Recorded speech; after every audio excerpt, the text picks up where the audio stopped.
नमस्कार साथियों, स्वागत है आप सभी का अंकित इंस्पायर्स इंडिया पर। मैं हूं अंकित अवस्थी और चर्चा बांग्लादेश की, क्योंकि बांग्लादेश में कुछ बड़ा पक रहा है। कुछ ऐसा जो कि आपको आने वाले कुछ ही दिनों के अंदर, विशेष रूप से इस सितंबर महीने के अंदर होता दिख जाएगा। ऐसा इसलिए क्योंकि अमेरिकी एम्बेसडर जो भारत के लिए राजदूत नियुक्त किए गए सरगई गोर हैं, उनकी हाल ही में बांग्लादेश यात्रा होती है। आप जाकर बांग्लादेश के प्रधानमंत्री से मुलाकात करते हैं और मुलाकात के साथ ही भारत के उच्चायुक्त दिनेश त्रिवेदी, जो भारत की तरफ से बांग्लादेश में नियुक्त किए गए हैं, उनसे मुलाकात करते हैं। यह मुलाकात सरकारी नहीं थी, सरकार की तरफ से सफाई आ गई है कि किसी प्राइवेट मीडिया हाउस ने करवाई थी। हालांकि यह वो तस्वीर थी जो आनी नहीं चाहिए थी, बिहाइंड द सीन होने वाली चर्चा थी।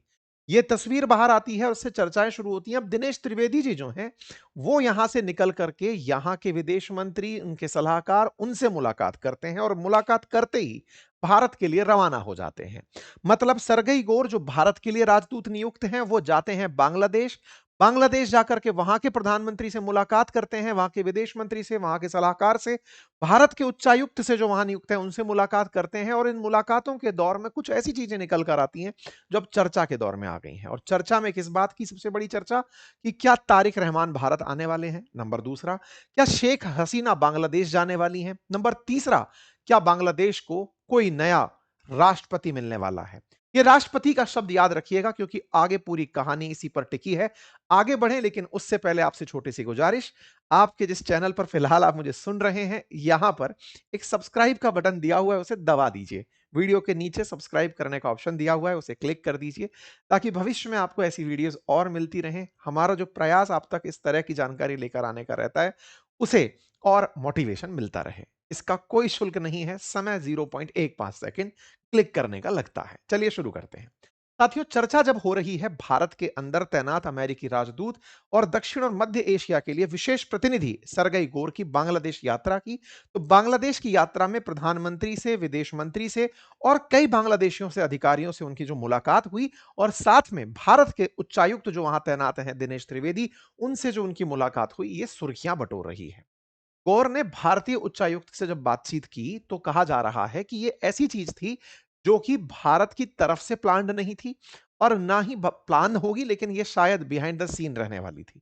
चर्चा तब ज्यादा निकली कि सरगई गौर से मुलाकात होते ही भारतीय उच्चायुक्त जो त्रिवेदी हैं, वो नई दिल्ली के लिए रवाना हो जाते हैं। असल में भारत ने कैबिनेट रैंक देकर के अपने उच्चायुक्त को भेजा है। अपने उच्चायुक्त को भेजा, इसका मतलब यह है कि ये सीधा प्रधानमंत्री को रिपोर्ट कर सकते हैं। अब ये भारत की यात्रा पर आ चुके हैं, यानी कि कुछ तो ऐसा पक रहा है बांग्लादेश में। अब इस बात की हेडलाइंस कैसे बनती हैं? हेडलाइन बनती है कि पहली बार भारत के हाई कमिश्नर बांग्लादेश में, जो भारत के India's high commissioner to Bangladesh जो हैं, सरगई गोर से वो मुलाकात करते हैं। और ये हेडलाइन कुछ इस तरह से बनकर आती है। अच्छा, ये मुलाकात हो ही रही होती है, इसी बीच में भारत के जो दिनेश त्रिवेदी हैं, ये कट सी मुलाकात करते हैं हुमायूं कबीर से। हुमायूं कबीर कौन है? जो तारिक रहमान है, उनके फॉरेन एडवाइजर हैं, विदेशी सलाहकार हैं। उनसे मुलाकात करते हैं। ये मुलाकातें कई तरह की चीजों की तरफ इशारा करती हैं। कैसे? एक एक करके डिकोड करते हैं। देखिए, सबसे पहले सरगई गोर बांग्लादेश जब पहुंचते हैं, तो बांग्लादेश पहुंच करके वो अमेरिका की तरफ से अपॉइंटेड बांग्लादेश के जो एम्बेसडर हैं, उनसे मुलाकात करते हैं। 30 जुलाई की ये तस्वीर बाहर निकल कर आती है। जब यहां पर मुलाकात करते हैं, उसके बाद में ये फॉरेन मिनिस्टर खलील रहमान से मिलने के लिए जाते हैं।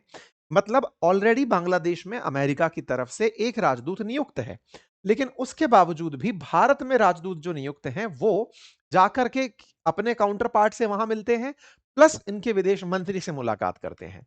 इसी के साथ साथ खलीलुल रहमान से इनकी प्रॉपर तरीके से बातचीत होती है और चर्चा होती है कि आप लोगों को लेकर, यूनाइटेड स्टेट्स को लेकर के, यूनाइटेड स्टेट्स ने बांग्लादेश को लेकर के जो ट्रैवल एडवाइजरी है, उसको घटा दिया है, लेवल 3 से लेवल 2 कर दिया है। मतलब अमेरिका अब आपके लिए थोड़ा नॉर्मल होता जा रहा है। ठीक है साहब।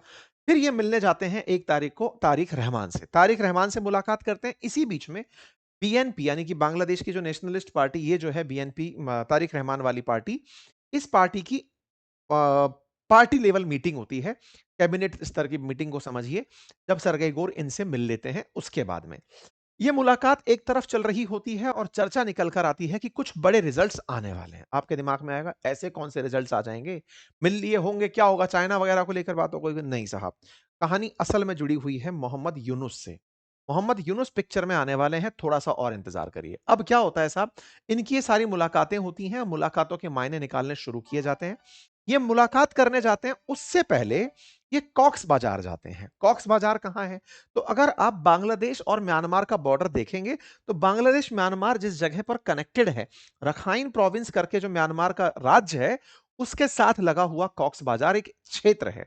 उस कॉक्स बाज़ार में रखाइन प्रांत से निकले हुए बड़ी संख्या में रोहिंग्याज़ रहते हैं। इस कॉक्स बाज़ार में दुनिया भर के शरणार्थियों को, मतलब ये माना जाता है कि सबसे बड़े शरणार्थियों में से एक शरणगाह है ये, जहाँ पर यहाँ से भागकर आए हुए लोग बांग्लादेश में रह रहे हैं। इन शरणार्थियों को दुनिया भर की तरफ से ऐड दी जाती है, मदद दी जाती है।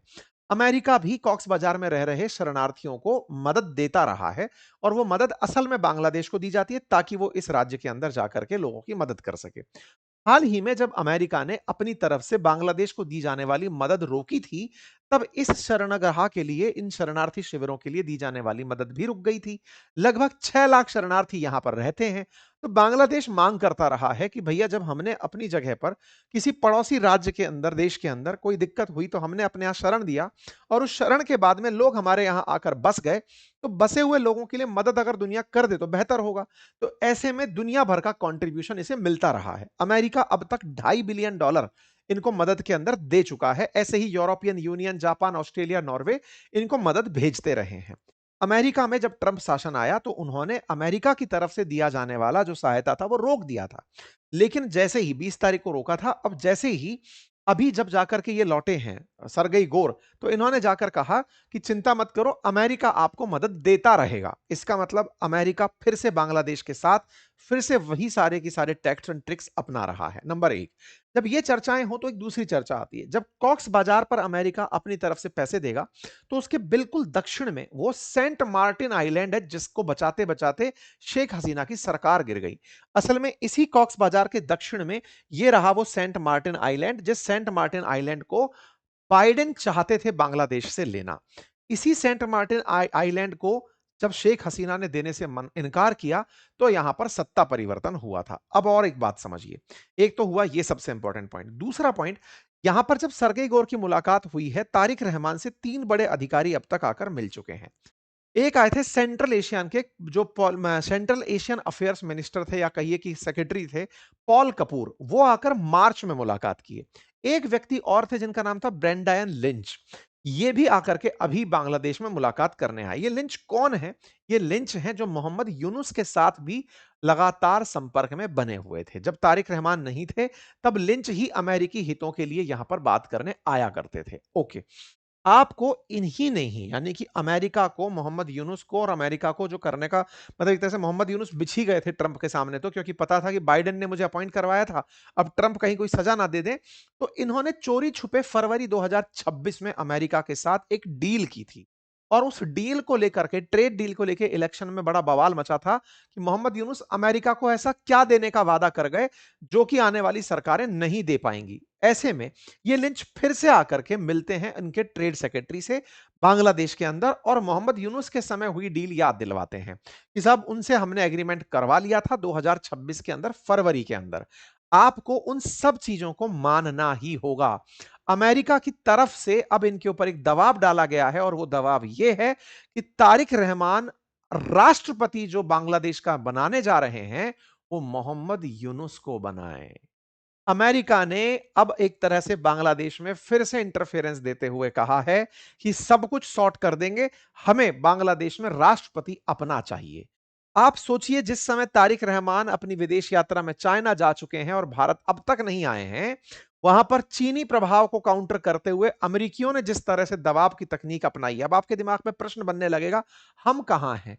देखिए, हमारे लिए तो मोहम्मद यूनुस पूरी तरह से ही बांग्लादेश को भारत के खिलाफ ले गए थे, पाकिस्तान के पक्ष में ले गए, चाइना के पक्ष में ले गए, भारत के खिलाफ कर दिया था। तारिक रहमान के साथ साथ भारत और भारत की तरफ से भेजे गए दिनेश त्रिवेदी बांग्लादेश के साथ भारत के रिश्ते सामान्य करने का प्रयास कर रहे हैं। ऐसे में अमेरिका जीत गया, यह दिखाने का तरीका है कि मोहम्मद यूनुस को फिर से लाकर बिठाया जाए। आपको याद होगा, चाइना बांग्लादेश ने पिछले महीने ही 13 बड़े एग्रीमेंट किए थे, और उन्होंने बांग्लादेश के मेजर पोर्ट्स पर चाइनीज एक्सेस दे दिया था। ऐसे में मोंगला जैसा पोर्ट चले जाना अमेरिका के लिए सेंट मार्टिन की जिद और बढ़ा देता है। तो अमेरिका सेंट मार्टिन आइलैंड चाहने के लिए तारिक रहमान के पास जब पहुंचते हैं और उन्हें अपना पुराना टाइम याद दिलाते हैं कि सुनो, शेख हसीना के साथ हमने क्या किया था वो याद होना चाहिए। तुम्हें अमेरिका और चाइना को दोनों को साधना है, और साधने के लिए तरीका क्या होगा? तो बोले, जो हमारा आदमी है इसे राष्ट्रपति बनाओ। देखो, ट्रंप ने जीतते ही बांग्लादेश का मसला भारत पर छोड़ दिया था कि भारत संभाल लेगा, लेकिन बाद में वो भारत के खिलाफ भी ट्रेड वॉर में उतर गए थे। ऐसे में जब तारिक रहमान अब सत्ता में है तो अमेरिका तारिक रहमान के साथ तो लगातार वार्ता में है ही, लेकिन ट्रंप के मित्र सरगई गोर इस समय बांग्लादेश जाकर के उनको सलाह देकर आए हैं। अब आप सोचिए, बड़ा इंटरेस्टिंग मामला हुआ है। क्या हुआ है? आप पूछेंगे कि वर्तमान के राष्ट्रपति का क्या हुआ? तो बांग्लादेश में जो वर्तमान राष्ट्रपति हैं, इन्होंने स्वास्थ्य कारणों से इस्तीफा दे दिया है। ये वही व्यक्ति हैं जो शेख हसीना के टाइम पर अपॉइंट किए गए थे। जो अब बांग्लादेश के राष्ट्रपति हैं, ये जब मोहम्मद यूनुस थे सत्ता में, या फिर जब कार्यवाहक सत्तावाहक बने हुए थे, उस समय पर इनको हटाने के तमाम प्रयास हुए थे, ये नहीं हटे थे। ऐसे में राष्ट्रपति ने अपनी तरफ से जब तारिक रहमान आए, तब उन्होंने खुलकर बताया कि मेरे साथ क्या-क्या हुआ। आज से 4 दिन पहले की खबर बनती है कि बांग्लादेश के राष्ट्रपति ने पद से इस्तीफा दे दिया है। मतलब तारिक रहमान को सत्ता सौंपने के बाद शेख हसीना के काल में बिठाए गए राष्ट्रपति अब बांग्लादेश में अपना पद छोड़ देते हैं। राष्ट्रपति का पद खाली है। मोहम्मद यूनुस समाज सेवा के नाम पर फिर से खोपचे में है। अमेरिका का पक्ष यही है कि पहले उन्हें लाकर राष्ट्रपति के पद पर बिठाओ। ये यहां पर मीटिंग के दौरान हुआ बताया जा रहा है। ये पब्लिकली आई हुई बातें बाहर नहीं हैं। कहा जा रहा है कि बीएनपी की नेशनल स्टैंडिंग कमेटी ने मीटिंग करी, और उस मीटिंग के अंदर राष्ट्रपति कौन बने इस सवाल पर जब चर्चा हुई, तब मोहम्मद यूनुस का नाम निकलकर आया कि अमेरिका को खुश करना है तो मोहम्मद यूनुस को राष्ट्रपति बना दो। तो बड़ा इंटरेस्टिंग है।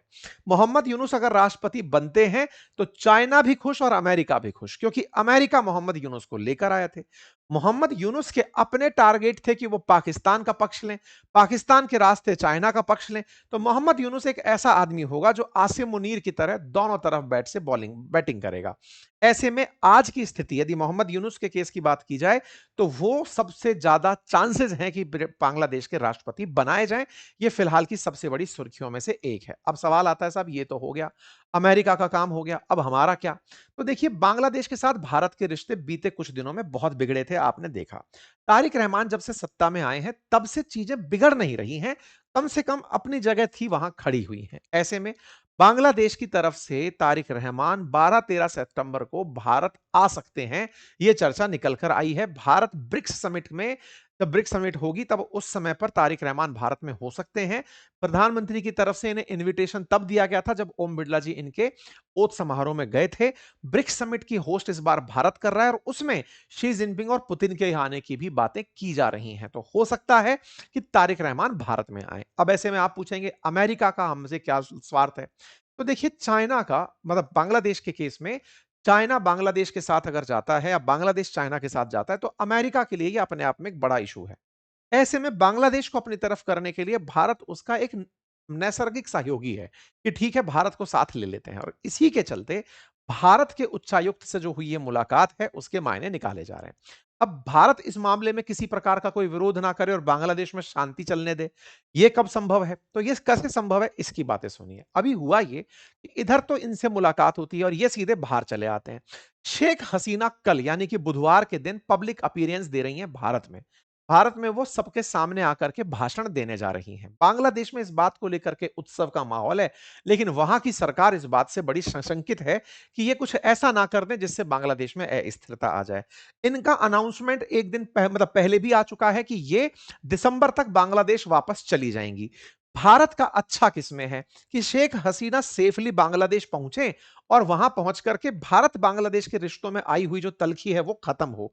यानी कि शेख हसीना को पहुंचाने से पहले ही दिनेश त्रिवेदी की तरफ से, या भारत की तरफ से जो दिनेश त्रिवेदी भेजे गए हैं, उन्होंने वहां पर पूरी तरह से पटकथा इस तरह से बना दी है कि शेख हसीना सेफली वहां पहुंचे, उनको वही राजनीतिक जो अपराधियों को सजा मिलती है वैसी कोई सजा मुकर्रर हो, फिर वो अपना केस लड़े और बाद में देखेंगी राजनीतिक पार्टी तो रिवाइव हो कम से कम। और बांग्लादेश इस चलते कि आपने शेख हसीना को अपने यहां रखा हुआ है, भारत बांग्लादेश के रिश्ते खराब ना हो। तो शेख हसीना को वापस भेजने की बात हो रही है। कल यानी बुधवार के दिन शेख हसीना पब्लिक अपीयरेंस दे रही है पहली बार। इसका बांग्लादेश में हो रहा है बढ़िया स्वागत कि वाह, कि भारत में खुलेआम बाहर आकर के शेख हसीना संबोधित करेंगी। अब शेख हसीना जब पहली बार बाहर आ रही हैं 5 अगस्त को, तो ये अपने आप में एक चर्चा का विषय बनता है कि क्या तारिक रहमान के आने से पहले शेख हसीना का पब्लिक अपीयरेंस भारत की कूटनीति है, या फिर भारत इसे तारिक रहमान के लिए और मुश्किल बना रहा है। देखिए, हमने अगर अमेरिका के साथ मिलकर के बांग्लादेश में कुछ किया है, तो हमने अपनी तरफ से भी ये बातें रखी होंगी कि हम चाहते हैं कि शेख हसीना का एग्जाइल खत्म हो, भारत बांग्लादेश के रिश्ते पुनः बहाल हों। और आपको लगता है मोहम्मद यूनुस अगर राष्ट्रपति बनते भी हैं, तो वो पोस्ट ऐसी है जिसका कोई रोल नहीं होता। मतलब वो एक सम्मान के साथ रिटायर होने वाली पोस्ट होती है। बांग्लादेश में प्रधानमंत्री का काम ज्यादा होता है, जैसे भारत के अंदर होता है, बिल्कुल वैसे ही। तो तारिक रहमान आगे क्या करेंगे ये देखने की बात है। लेकिन हाँ, कल अगर ये संबोधित करती हैं शेख हसीना, उसके क्या मायने निकलते हैं और बांग्लादेश में उनका क्या असर होता है, क्या भारत वाकई में शेख हसीना को इस तरह से पब्लिक अपीयरेंस में ला करके कोई रिस्क मोल ले रहा है, या फिर बांग्लादेश के लिए ये एक अच्छा सबक संदेश दे रहा है, यह आने वाला समय बताएगा। बाकी आप लोग इस विषय पर क्या सोचते हैं जरूर बताइए। सरगई गोर ने जमात से और उन स्टूडेंट यूनियन के छात्रों से मुलाकात नहीं की। यह अपने आप में एक संदेश था कि बांग्लादेश को स्थिर करने के लिए अब पाकिस्तान का रास्ता नहीं अपना रहा है अमेरिका। वो बकायदा इनमें शांति स्थापित करने का प्रयास कर रहा है। ठीक है साहब, चलिए बाकी फिलहाल फिर से एक बार वही रिक्वेस्ट, चैनल पर नए हैं तो सब्सक्राइब कर लीजिए, साथियों से इसे साझा कर दीजिए, चैनल को लाइक कर लीजिए, ताकि भविष्य में आप तक हमारे अपडेटेड वीडियोस पहुंचते रहें। धन्यवाद।